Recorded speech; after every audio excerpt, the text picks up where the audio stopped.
5:49, vamos ahora con nuestro segmento Vida Sana.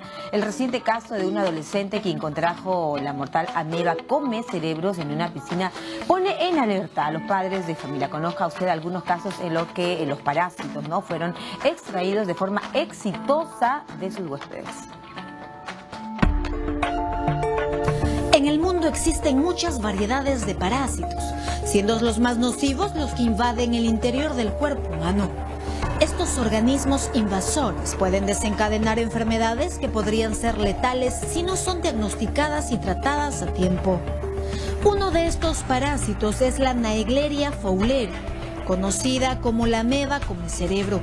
Este microorganismo ingresa por la nariz y recorre las vías respiratorias hasta llegar al cerebro, donde destruye el tejido cerebral, produciendo en la persona infectada fiebre, dolor de cabeza y convulsiones. La ameba se halla en agua dulce estancada de lagos y piscinas. Otro ejemplo de parasitismo son las larvas de la mosca. Cuando están en etapa de huevecillos, son colocados en las heridas de la piel o en mucosas. La larva al salir se alimentará del tejido cercano. La zona afectada se inflamará y dolerá.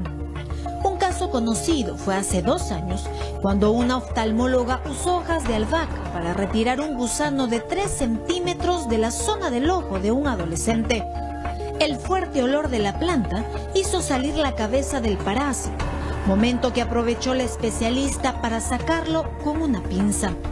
Hace unos meses se reportó un caso excepcional en México. Un gusano de unos 3 milímetros había ingresado al globo ocular de un joven, haciendo perforaciones en el iris. El cuerpo largo del invasor fue catalogado como trematodo, pero su tipo no se pudo definir porque al retirarlo fue cortado en varios pedacitos. El joven no pudo recuperar la visión normal.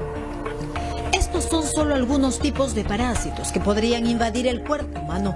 Está en nosotros el tomar medidas preventivas, como el uso de lentes de buceo y tapanariz si se va a nadar, o repelentes para insectos si se realiza visitas a zonas rurales.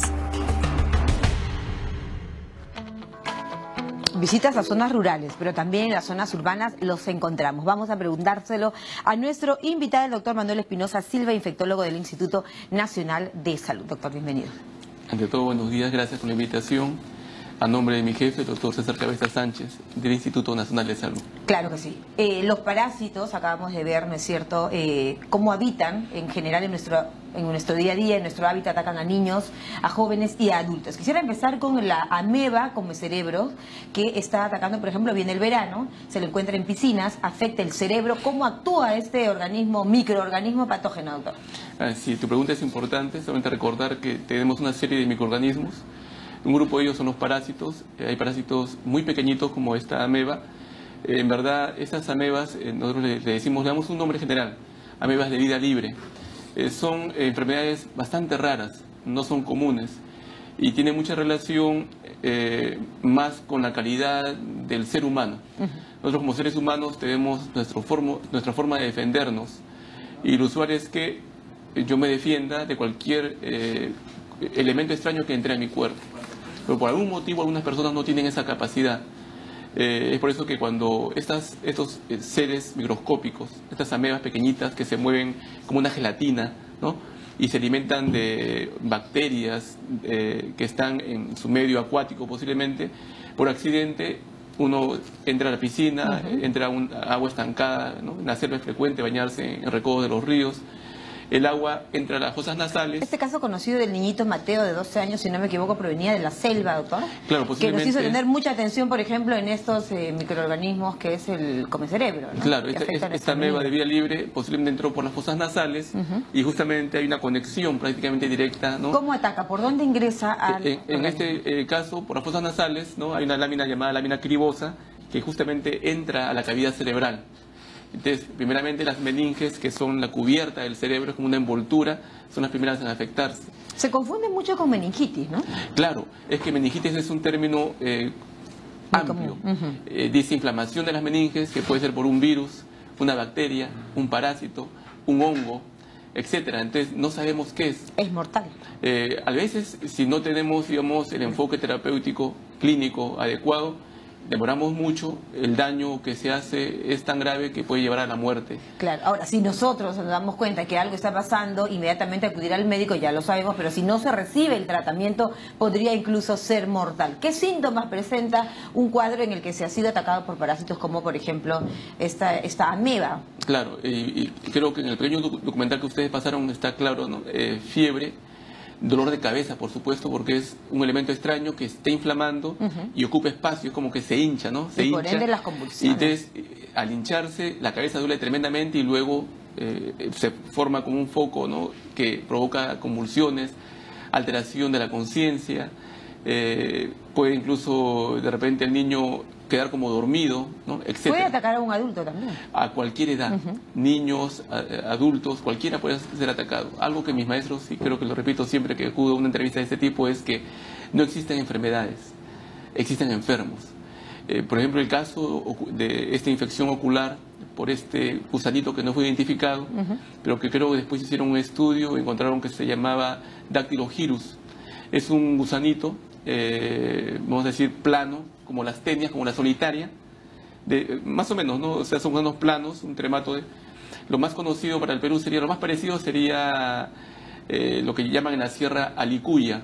Correcto, y se encuentra precisamente en la sierra. Claro, fasciola hepática, ¿no? Este tipo de cuando son de vida plano. Libre, digamos, mutan también, doctor. Ah, claro, disculpe, estoy saltando de un parásito que son los planos, dermatoides, y las amebas son mucho más pequeñitas. Las amebas, si volvemos al tema de amebas, son pequeños microorganismos, parásitos chiquititos, que viven en agua usualmente, libres. Pero perdón, también pueden estar, digamos, incubando, ¿no es cierto?, en el polvo, pero por lo general entiendo que las amebas como el cerebro se encuentran en el agua, ¿no es cierto? Claro, usualmente, o algo que tenga agua, incluso hasta en equipos de aire acondicionado pueden estar ahí, ¿no? Incluso el equipo se mueve, aeroliza esa humedad y uno puede incluso hasta respirarla. Perfecto. Puede estar también, como he dicho, en polvo, humedecido, agua. En las piscinas, por ejemplo, cuando no están debidamente higienizadas o no son recirculadas, doctor, habría que hacer la invocación. Le decía, ahora viene el verano, la familia, los niños, en fin, disfrutan mucho de las piscinas, ¿no es cierto? Sí, sí, es verdad. Y bueno, y hay otras condiciones por las cuales las amebas de vida libre pueden también hacer daño, por ejemplo, al globo ocular. Los que usan lentes de contacto, ¿no? Tienen un medio por el cual esa agua, ese espacio puede albergar amebas de vida libre. Acantameba es otra ameba de vida libre. Las ¿no? larvas. Bueno, larvas son ya gusanos, son otro tipo de parásitos. Hay otra como la Malamutia que afecta a la piel, pero que puede diseminarse a otras partes del cuerpo, sobre todo al cerebro. ¿Cómo evitamos todo este tipo de microorganismos que nos afectan? En verdad, el riesgo existe. Es muy difícil que en una vida común uno pueda estar pensando que no va a tener, claro, no van a existir. O que todo es peligroso. Lo ideal es que ante los primeros síntomas, porque esto es impredecible, acuda uno a un centro asistencial para que sea evaluado. Síntomas que puedan, por ejemplo, llamarnos la atención, ¿no? Que no sea algo del día a día, un dolor de cabeza fuerte, exactamente, la fiebre. Y si uso lente de contacto, si veo que ya se inflama, por ejemplo, mi córnea, siento dolor, acudir inmediatamente al oftalmólogo para que vea qué tipo de lesión tengo. ¿Pueden ser mortales, decíamos, doctor, antes, los parásitos en el ser humano? Efectivamente. De acuerdo, digamos, al órgano que ellos afecten, en este caso puede ser el cerebro, cualquier infección en el cerebro, viral, bacteriana, parasitaria, puede ser grave y por lo tanto mortal. Igual que también hay tumores, entre comillas, que no son cáncer, pero que por su ubicación en la cavidad cerebral se comportan severamente e incluso pueden llevar a la muerte. Es muy preocupante esta larva que se incrusta, ¿no es cierto?, por ejemplo, bajo la piel. ¿Cuál es el nombre, doctor? Y que podría incluso, si no tienes el tratamiento adecuado, porque va a carcomiendo el tejido durante el crecimiento, ¿no? En verdad, digamos, no sé a cuál te refieres, pero hay diversos parásitos que se pueden alojar en los tejidos. Uno de los más conocidos, por ejemplo, por nosotros, es el cisticerco. El cisticerco es, vamos a decir, el embrión o la larvita de una tenia. ¿Dónde por ejemplo, uno la adquiere? El ser humano, en verdad, empieza a ser como un huésped accidental al comer el huevito de la tenia. El único hospedero final de la tenia o solitaria es el ser humano. Correcto. Entonces, el ser humano, a veces en unos lugares, tiene la mala costumbre de defecar al aire libre. Y ahí rápidamente... Entonces, las heces en el aire libre se diseminan, ¿no? Y los huevitos se pueden diseminar para contaminar agua, vegetales, que son alimentos para nosotros, O a veces con mis manos Por eso contaminadas es tan con mis importante heces. lavarse las manos y es muy recomendable siempre, cada 20 minutos o 30 minutos recomiendan ustedes los médicos lavarse las manos. Yo puedo lavarme, pero el manipulador, digamos, yo voy a un restaurante, voy de repente a un pueblo de Piura o de repente de Huancayo. O de la selva. Sí, o recibo mi pachamanca y quien me sirve el plato no se lavó las manos, se fue al baño previamente y ahí están los huevitos de la tenia. Entonces, es de esa manera como yo ingiero esos huevitos. ¿Cuáles son los parásitos más conocidos o más frecuentes, digamos, doctor? Si hablamos de niños, a quienes asociamos muchas veces el tema de parásitos. Justamente va a depender del lugar geográfico del país. Nuestro país tiene, de los 32 climas del mundo, tiene 27 climas diferentes.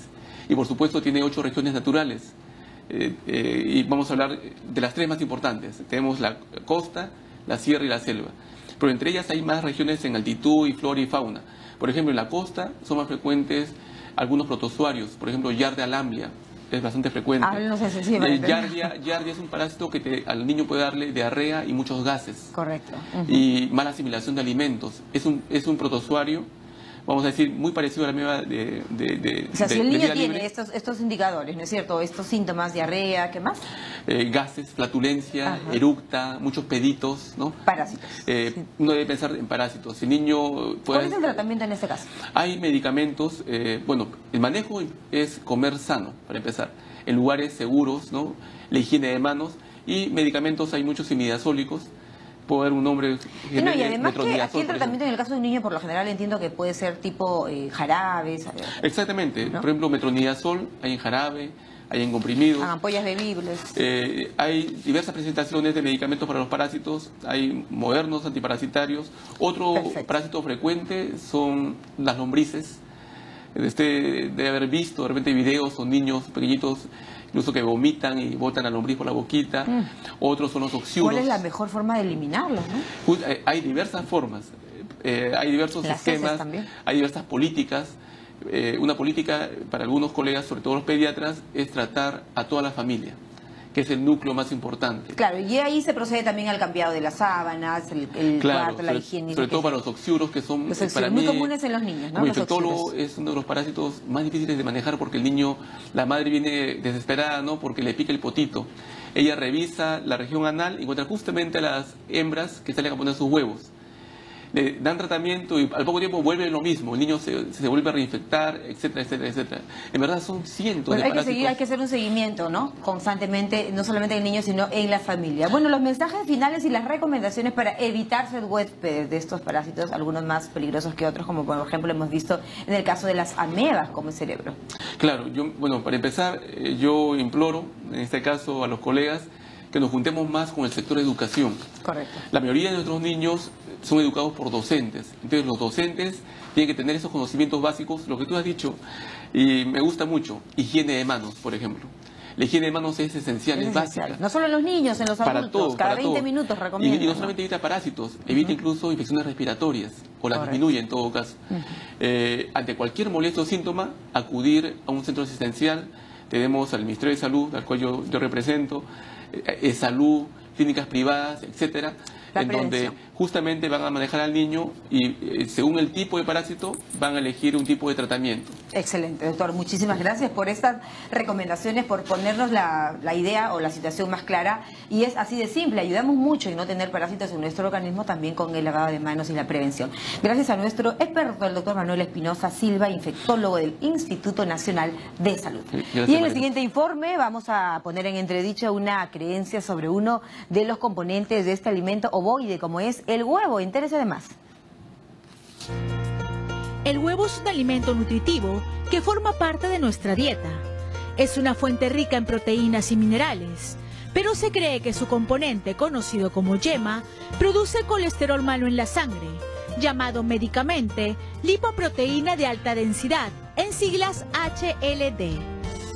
Varios estudios revelaron que esta creencia es falsa y que el culpable es el exceso de grasas saturadas.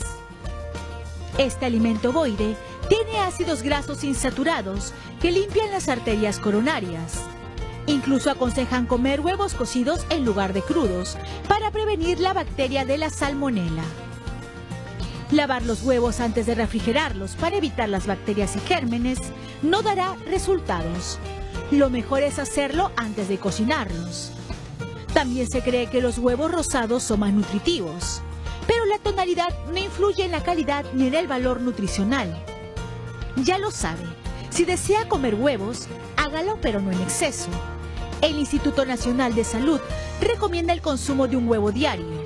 Y antes de cocinarlo, lávelo con agua. Ya tenía usted ahí la información exacta. Mito, leyenda urbana que la yema nos aumenta el colesterol malo, en fin, puede ser consumido incluso por los niños, según el informe que acabamos de ver. Así termina Vida Sana.